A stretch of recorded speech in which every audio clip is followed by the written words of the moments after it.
पास सही जवाब भी मुझे दिखाई दे रहे हैं। ठीक है, मैं वापस लौटूंगी। सैयद जवाद, आपका भी बहुत स्वागत है, राजनीतिक विश्लेषक है, हमारे साथ जुड़ गए। सैयद, मैं आपसे ये जानना चाहती हूँ, आप तो बेहतर समझते हैं, बार बार ये क्यों कहा जाता है कि यूनिफॉर्म सिविल कोड अगर लागू हो रहा है तो इस्लाम के खिलाफ है? आप ये बताइए मुझे।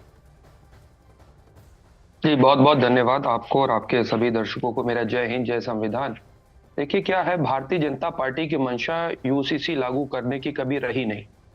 उसका उदाहरण मैं आपको ऐसे देता हूं कि अगर आप यूनिफॉर्म सिविल कोड की बात करेंगे तो आप पहले देशव्यापी लेकर के आते हैं। आप देशव्यापी लेकर के नहीं आ पाए, वरना आ पाएंगे। अलग अलग प्रदेशों में अलग अलग यूसीसी होगा और वो यूसीसी फिर नहीं होगा, यूनिफॉर्म होगा ही नहीं। क्योंकि एक देश एक विधान एक संविधान की आप बात कर रहे हैं तो हर प्रदेश में अलग अलग आप जो है लोगों के राइट्स की बात कर रहे हैं।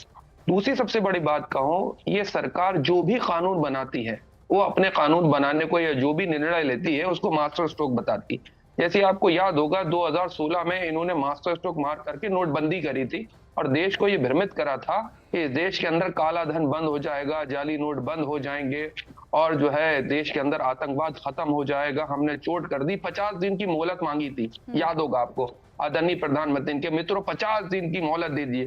अगर मेरी कोई गलत इरादा निकल जाए या मेरी कोई गलती निकल जाए और जिस चौराहे पे आप कहेंगे मैं आने के लिए तैयार हूं, क्या हुआ आपको?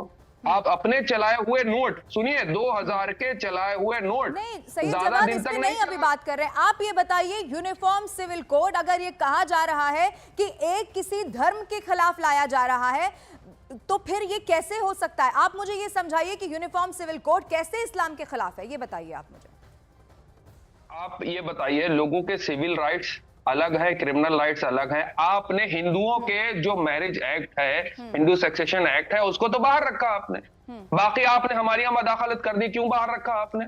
नहीं, चलिए बताइए। हाँ, अच्छा, यूनिफॉर्म सिविल कोड में सही है जवाब, सुनिए मेरी बात। यूनिफॉर्म सिविल कोड में खास तौर पर कैसे यूनिफॉर्म नहीं है? वो ये कह रहे हैं कि उत्तराखंड से हम शुरुआत कर रहे हैं और जो उनका एजेंडा है वो पूरे देश में लागू करने का है। उत्तराखंड में अगर लागू हो रहा है तो उत्तराखंड के मुसलमानों के कैसे खिलाफ है, ये बताइए आप मुझे। सही जवाब वही बता रहा हूँ मैडम, ये झूठे है, मक्कार है, बेईमान है। ये उद्योगपतियों के लिए काम करने वाले लोग हैं, इनके लिए आम जनमानस नहीं है। मैं आपसे कह रहा हूं, आप बताइए, मुझे ये बताइए, अगर ये कहा जा रहा है यूनिफॉर्म सिविल कोड के बाद कि बहुविवाह नहीं होगा तो किसे आपत्ति है? ये देश शरिया से चलेगा या हमारे संविधान से चलेगा, ये बताइए सैयद जवाद। आखिर किसे दिक्कत हो रही है यूनिफॉर्म सिविल कोड अगर लागू हो रहा है तो? एक सेकंड, बहुविवाह क्या सिर्फ मुसलमानों में होता है? नहीं, हिंदुओं में भी होता है। ये तो ऐसा नहीं है, और हर किसी को लेकर शर्तें भी बनी है सैयद जवाद। लेकिन बार बार जब मेरी बात सुनिए, अगर मुस्लिम लोगों के लिए कहा जा रहा है कि एक मिनट सही जवाब, मेरी बात सुनिए, उसके बाद और भी गेस्ट हैं, मुझे उनके पास भी जाना है। मेरा सवाल आपसे यह है कि यूनिफॉर्म सिविल कोड के लिए सिर्फ ये इस्लाम के खिलाफ है, बार बार मुस्लिम कौम को ये बताने की कोशिश क्यों की जा रही है? आप इसका जवाब दीजिए ना, क्यों करेंगे? विरोध करेंगे हम लोग, तर्क दीजिए ना, लॉजिक बताइए करेंगे इसका, क्यों करेंगे मुझे उसका लॉजिक ये है मैडम, आप हमारे यहाँ तो मदाखलत कर रहे हैं। आप हमारे यहाँ ये बता रहे हैं कि कैसे शादी होना है, किससे शादी करना है, कितनी शादी करना है, किसके साथ जो है शादी होगा। आप देखिए प्रॉपर्टी का डिस्ट्रीब्यूट कैसे होगा, कैसे डिस्ट्रीब्यूशन ऑफ द पावर होगा, चीजें होंगी। ये हमारे अंदर हमारे जो फंडामेंटल राइट्स है उसका वायलेशन है। कैसे है? अगर आप गोवा को देखेंगे, वही बता रहा हूँ, उदाहरण देखिए, गोवा के अंदर और पॉलीगैमी की बात करेंगे, बहुत सी जगह उत्तराखंड के अंदर महिलाओं के, अरे भाई चुप जाओ यार, कौन हो आप? एक मिनट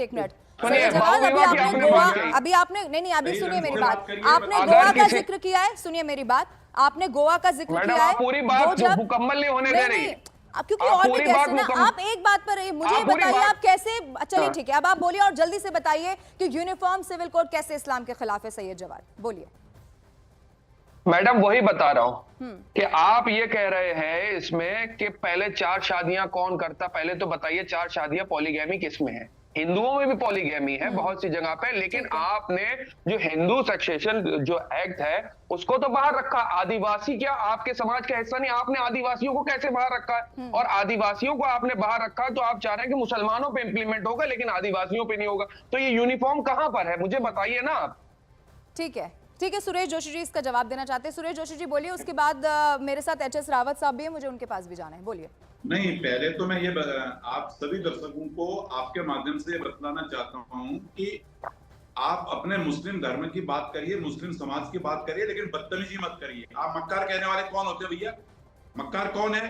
अरे तुम्हारी पार्टी झूठों की है, झूठों की है, मक्कारों की है, बेमानों की पार्टी। फिर कह दे रहा हूँ, बीजेपी के अंदर झूठे मक्कार बेमान लोग हैं। और बताओ, और कहूंगा बेईमान मक्कार और बेमान लोग हैं भारतीय जनता पार्टी के अंदर। नहीं सही है जवाब। अपनी बहनों के अधिकार और बोलूंगा, रख रहे और अपनी बहनों को देश के साथ झूठ करते हो, बेईमानी करते हो, देश को बलगलाते हो, नफरत फैलाते हो। और बोलो, यही बोलूंगा। गलत ट्रैक पे जा रहे हैं, आप पूरी तरह से गलत ट्रैक पे जा रहे हैं। भाई आप ये बताइए कैसे मुस्लिम विरोधी हो गया? ये कैसे मुस्लिम विरोधी हो गया? हमें समझाइए ना भाई। हम कह रहे हैं कि हमारी मुस्लिम बहन को जो है न्याय मिलना चाहिए, तो आपको उसमें भी दिक्कत है।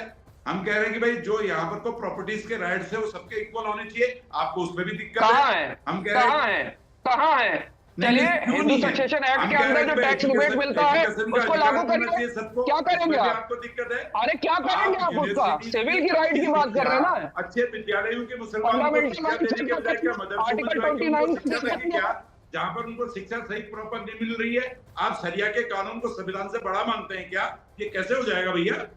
आप जिस बात को बोल रहे हैं, आप तो जो है कि एक तरफ तो संविधान की शपथ की बात कर रहे हैं और दूसरी तरफ आप कह रहे हैं शरिया का कानून चलेगा। ये नहीं चलेगा। ठीक है, हिंदुस्तान में कोई और कानून नहीं चलेगा, किसी और कानून से देश नहीं चलेगा, ये सिर्फ और सिर्फ संविधान से चलेगा। आप बने रहिए इस वक्त।